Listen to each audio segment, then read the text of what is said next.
the way I'm explaining it. She might not have even heard the passage. She knew, but we never talked about it. I didn't have to. She was teaching me a few things. And this is why we honor her. I'm hoping that before I die, I could see her case moving in Rome.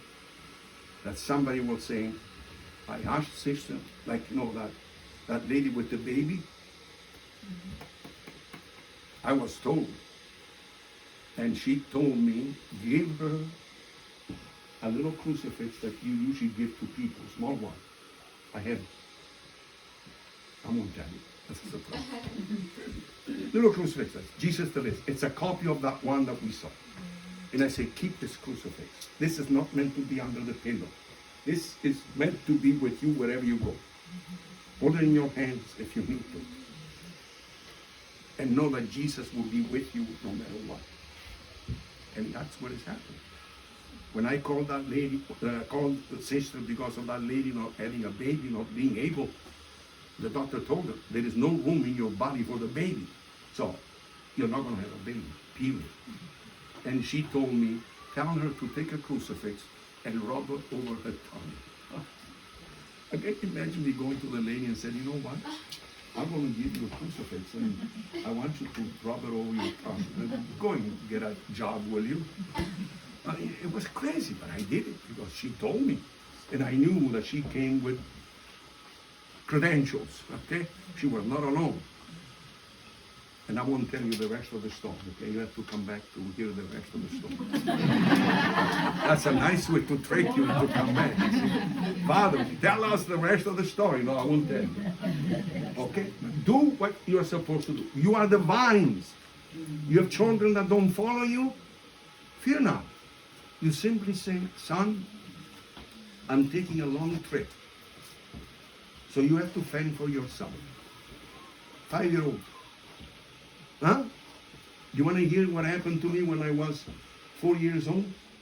My mother could not deal with me any longer. I was a pest. And we had a big fight one day. And my mother says, I'm leaving. I'm going. She took the shawl, she put her under her head, and she started down the valley. And I said, wait a minute, this is serious. I mean, my mother spanked me before, she corrected me, but this, hey, she's going, I'm going to be in trouble. So I tried to pull her back by the skirt. No, you're not going to go anywhere. And she was dragging me down the street, outside the village. Guess what I did? I did a very smart thing.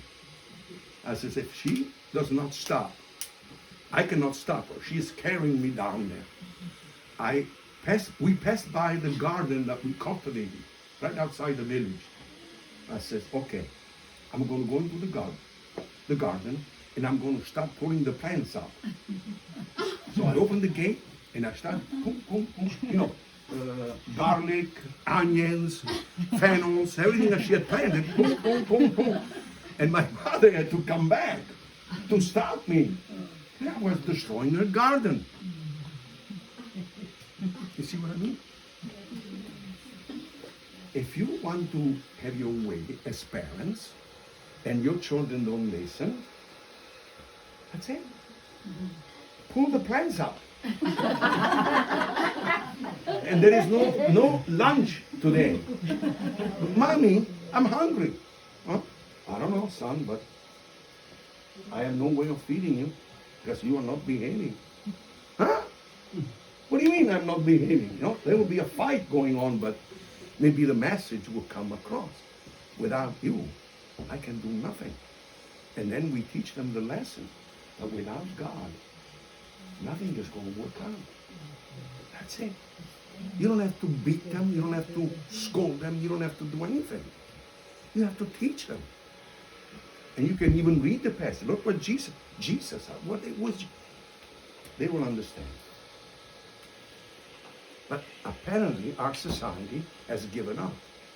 The parents are not cultivating the children the way they should be cultivated. Father, I have a job. We have all the reasons. But you have to do something. You cannot let the enemy, Lucifer, is alive and he is doing a very good job. He is destroying the family. He is carrying out the children. And when they give them back to you, they are not going to be your children anymore. They're going to be the children of Lucifer. And there will be a lot of trouble. That's not the way Jesus wants it. We have Jesus on our side. And she knew that.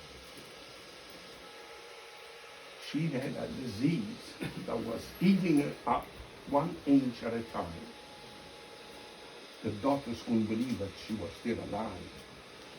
But she was okay because Jesus was with her. End of story. Any questions? Anything that I might have said that doesn't